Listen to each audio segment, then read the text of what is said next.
မန်စီးတီးကိုအပီတီးပြီးလမ်းသလားနေတဲ့ဂန်းနာတွေကိုဆုံးမအောင်မယ်ဆိုတဲ့ United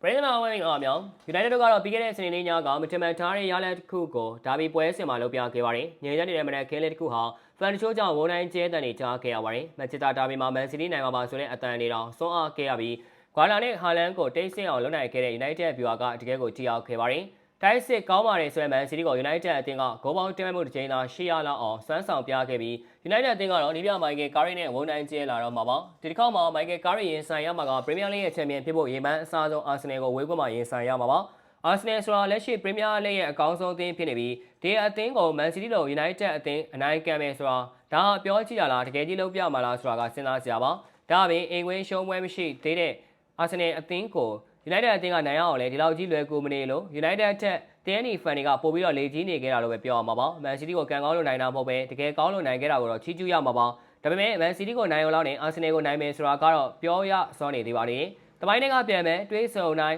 သူတင်ကိုတင်အပြိုင်ဆိုင်စောကြပြီးပွဲကောင်းတစ်ပွဲရသက်ကိုပေါ်လွင်စေခဲ့တာပါပထမကြောကတော့ United အိမ်ကွင်းမှာအာဆင်နယ်ကတကောကိုမရှိနဲ့ကပ်ပြီးတော့နိုင်ခဲ့ပါတယ်ဒီချိန်အာဆင်နယ်အိမ်ကွင်းတွေးဆုံရမှာဖြစ်ပြီးတော့အာဆင်နယ်ကလည်းမန်စီးတီးနဲ့ရမှတ်ဆက်လက်ကွာဟစေဖို့အတွက် United ကိုနိုင်အောင်ကစားရမှာပါလက်ရှိဖောင်းနဲ့လူစင်းရအာဆင်နယ်အသင်းကအသာရနေပြီး United အသင်းမှာမန်စီးကိုနိုင်ခဲ့တဲ့စိတ်ဓာတ်တစ်ခုနဲ့အာဆင်နယ်ကိုရင်ဆိုင်ရမှာပါနောက်တစ်ချက်က United ကိုအာဆင်နယ်ကိုလည်းမန်စီးနဲ့အတိုင်းကောင်တာချောင်းကစားဖို့ရှိပြီးအာဆင်နယ်အမားကိုစောက်ပြီးကစားသွားမှာပါဒီဝဲစင်ကအာဆင်နယ်ကွင်းမှာကစားမှာဖြစ်ပေမဲ့အာဆင်နယ်ကလည်းမလွယ်သလို United ကလည်းလွယ်ကူမနေပါဘူး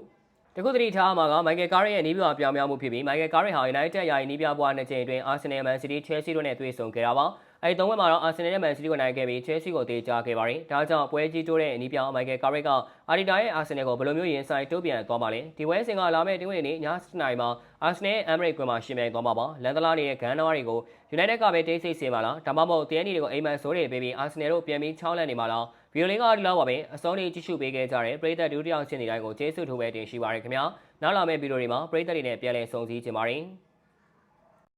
ဘာလုံးမွေးများစော်ကားလိုပါက Viber Telegram 39 9513 30636ကိုဆက်သွယ်ဆော်ထားနိုင်ပါတယ်ခင်ဗျာ